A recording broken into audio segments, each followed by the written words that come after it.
At siyempre, meron tayong mahiwagang magic relay. Magic relay pala talaga to. Kasi nga, nagagawa niyang maglagay ng ilaw na wala nagagalaw sa wirings. Doon ako bilib.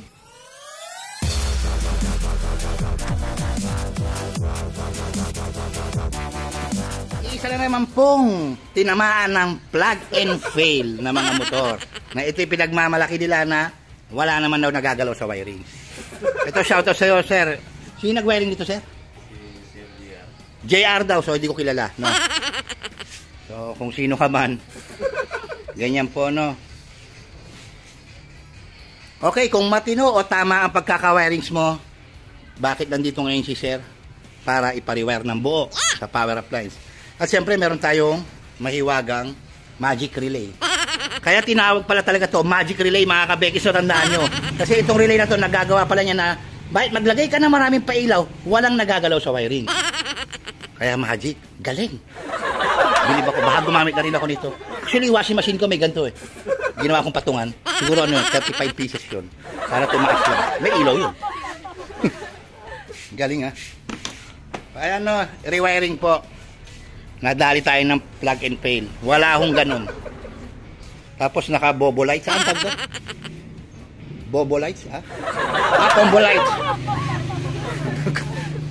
Naka-combo lights, pero ngunguna, no, sir? Ito yung sasabi ko na 3 bulan lang ang tino. Masaya kayo eh. Pag nagawa, sabi si sir, saya. After 3 months ba, parang yung busina, parang nag-iiba tunog. Parang nagmungungo. Yan. Ganyan po yun. Plug and fail nyo. Karirin nyo ang pagkakaroon ng plug and play. Hindi ako mauubusan ng trabaho. Palagi ako maiririwire. So, pasalamat. Sabi nga ng isang comment, magpasalamat daw ako sa inyo. Kasi, kundi dahil sa kanila, wala akong tinatrabaho. Akala nyo lang yon. Marami po akong mas hindi tinatanggap na gawa nyo para ipariwire sa akin. Hindi po ako nagmamayabang pero namimili na po ako ng gagawin. Hindi ako magpapasalamat sa inyo dahil sa mga ganyan sinasablay nyo. Nakakairita kayo. Nagbayad ng totoo, nagbayad ng original na pera yung customer. Kayo kumita na, yung customer nasaan? Uulit na naman ng gastos, no? Yan. Plug and fail sa mga kabekis na nakakapanood ng video natin. Ito po ay para sa inyo mga may-ari ng motor. Alamin nyo ho ang tama. Pupunta nyo sa pag-wiring. Wala ho sa pabilisan niya, nasa quality ng pagtatrabaho. Ilang beses na tanong sa akin to, ito si sir na naman. Tanong, araw-araw natatanong to. Anong tanong sa akin, sir, kanina? Tinanong ko ni sir, sabi ko kung ilang nagawa niya isang araw. Yan. Isa lang. Isang motor a day, mga kabekis, no? Quality, hindi po tayo sa quantity.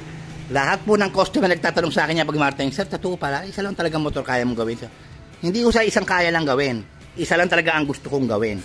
At kahit madali lang po ang gagawin, isa lang po yan. Maghapon ako niya, nakapahinga na ako. Ganun po ko mag-wiring. So, paano po masasabi na magpapasalamat ako sa inyo dahil marami kong ginagawang trabaho dahil sa mga sinasablay nyo. Namimili nga ako eh. Diba? Wala ipagpapasalamat sa inyo. Nakakairita kayo. Kawawa yung mga motor ng customer. Kawawa din ng customer. Shoutout, sir, no? Rewire natin, power appliance. Tanggalan natin itong magic relay.